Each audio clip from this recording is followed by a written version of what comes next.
কোনো কল্পনা করেছেন আপনার বাড়িতে এত মানুষ হবে? আমি বাবার সঙ্গে মাছি, বাবা মুখা 2-3 সপ্তাহ মুখা বাংলাদেশ। ওভারঅল কেমন লেগেছে বাংলাদেশের মানুষের ভালোবাসা? জি বহুত ভালো লাগছে।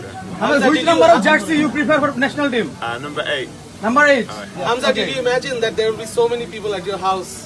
No, I could never imagine this many people. I know my body is full of. Hamza, it's been a surreal feelings for you. Please explain us. I can't explain, honestly, I can't explain. I have so much love in my heart for my people, and everyone here is family to me, so it's amazing. How is your wife feeling? She's loving it. She's never obviously experienced Bangladesh. So this being her first experience is amazing. Are you feeling a bit of a pressure because the people are out here and this is a dream come true for you, for these people, and seeing all these people? Are you feeling a little bit of pressure facing India on 25th? Bangla uttor diyen please. No pressure whatsoever. The people that came here, they've shown me love, so there's no pressure. It's just, it gives me even more motivation to play well.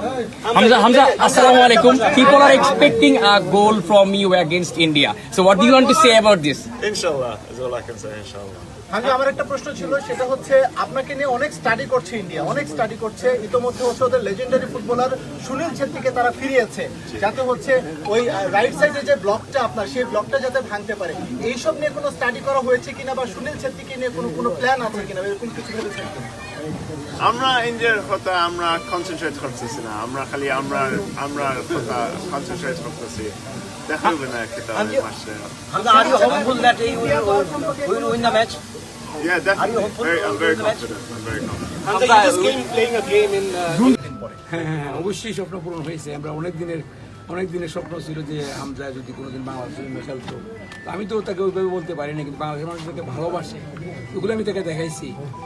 তার কথা পত্রিকায় আসে, নিউজে আসে, তাকে শোনাইছি, আমি বাংলা আসছে explain করে বুঝাইছি। সেও বাংলাদেশের মানুষকে ভালোবাসে। এরপরে এক পর্যায়ে তার বাংলাদেশে আসার ইচ্ছা হইলো। ওই ইচ্ছা আজকে লং প্রসেসের পরে আজকে আমরা পূরণ হয়েছে। আশা করছি সে বাংলাদেশের জন্য ভালো কিছু করবে।